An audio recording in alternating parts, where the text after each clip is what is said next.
All right, welcome back to the Onebar and Lupagus show. I'm Onebar. This is one of my favorite episodes to do every damn year, and this is the dream draft scenario. My dream.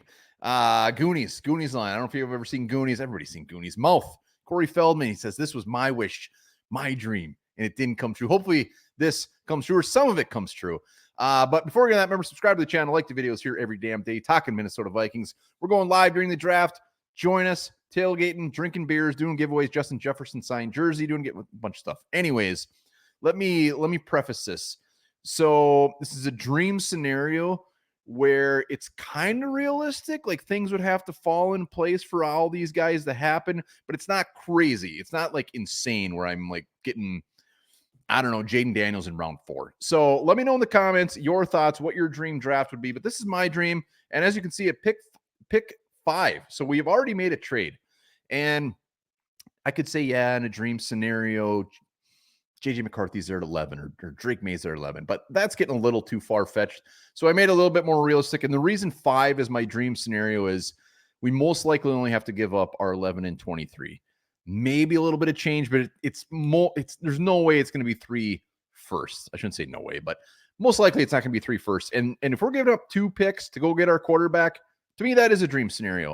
And I'm going to take it one step further. Not do we only go up to number 5 and only give up 11 and 23, but we get Drake freaking May. Drake May.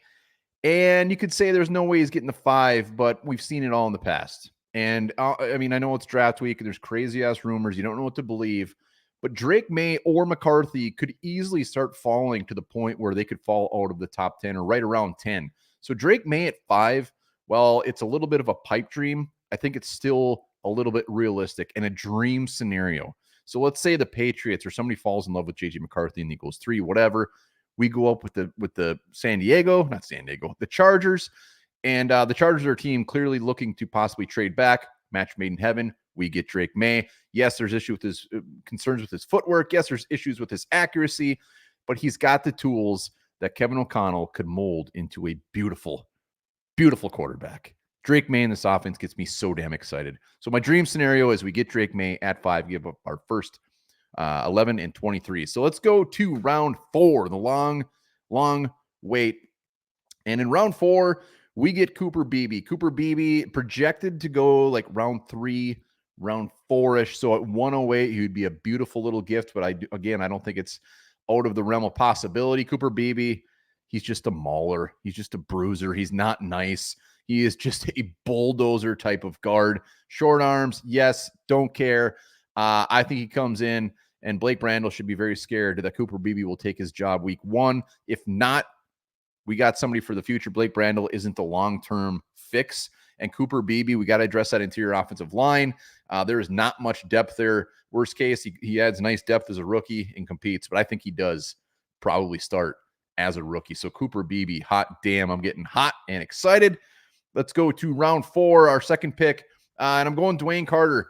Dwayne Carter, Duke, one of my favorites. He is a plug-and-play starter day 1. He's good against, he can get after the quarterback. He's good against the run. He can play multiple spots along the defensive line. In round 4, he shouldn't be there. I love how thick this defensive line is in round 3 and round 5. Some of these guys like McKinley Jackson, Dwayne Carter, all those LSU guys. But Dwayne Carter is my favorite just because he's so damn well-rounded. And I don't think he's reached his potential yet. I think Brian Flores would have a lot of fun with Dwayne Carter. So quarterback and addressing both lines right out of the gates. Yes, this is a dream, and the dream is getting very exciting.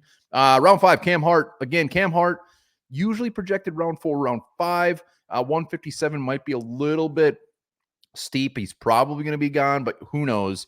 Cam Hart, we all know the big, tall, athletic cornerback from Notre Dame. Again, Flores would have a field day with this guy as far as where he's going to play him. His best game this year against Marvin Harrison Jr. Shut him down. Shut him down. We need depth at corner. And Cam Hart, again, is he a day 1 starter? Probably not.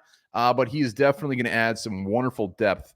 And maybe in a year or 2, we're looking at this saying, Cam Hart in round 5. Are you kidding me? Cam Hart's one of my favorites in the draft. All right, round 5. And here it is. Tandre Sweat. Tandre Sweat, the big-ass wild card. And honestly, I think he is there in round 5. And this dream scenario for me is it's a big swing. Sweat has a ton of question marks on and off the field. And in round 5, I mean, I know we were doing mocks and when we used to have our round 2 pick and we're like, Sweat, but Sweat's going to fall. He's either going to fall like even further than this, or some team's just going to shockingly take him in round 2. I'm like, we don't care. We just want that big boy.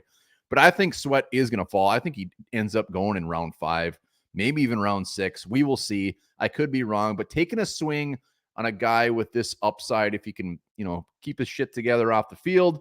And again, I keep saying it sounds like a broken record, but Brian Flores taking these guys and just doing things that a lot of other coaches can't do. I mean, Sweat, Dwayne Carter, Harrison Phillips. Yes, we signed a bunch of mid guys in the offseason, but all of a sudden this defensive line isn't looking that bad. So Sweat, it's a big old swing. It could backfire, but damn it, it's round 5.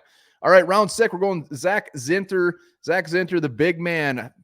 He's huge. He's huge. I don't even know what he was. He 6'6", 233 or something like that.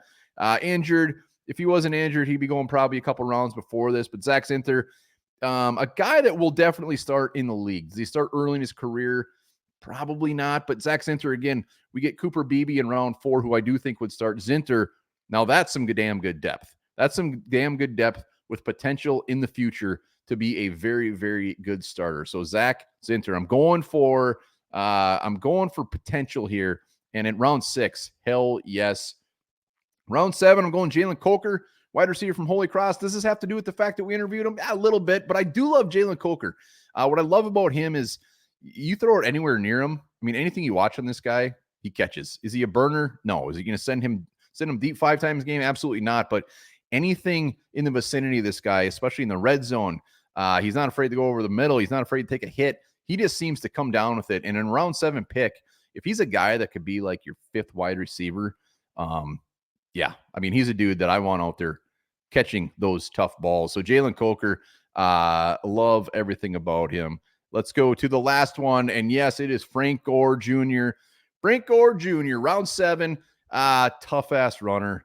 I mean, anything you watch on him, anything you read on him is basically like he could be an every down back. I mean, is he number 1 back? Probably not. He's got a guy that would, if you lose your number 1, you could just plug in Frank Gore. And he does it all. At Southern Miss, I mean, he's averaging over 5-6 yards a carry. He can catch the ball to the backfield. He is just a tough ass runner. He is a guy that you could go out there if you needed to and give him the ball 30 times, and he's gonna get you 120 yards. And he's also a guy that just helps round out the depth chart as well. So Frank Gore Jr. Ends the dream draft. This would be my ultimate dream draft. Could I have put some other guys on here? You damn right I could, but these are my boys. Let me know in the comments what you think about the dream draft. Is it too much of a dream? Is it crazy? Maybe it's horrible. And give this thing a grade. Let's go.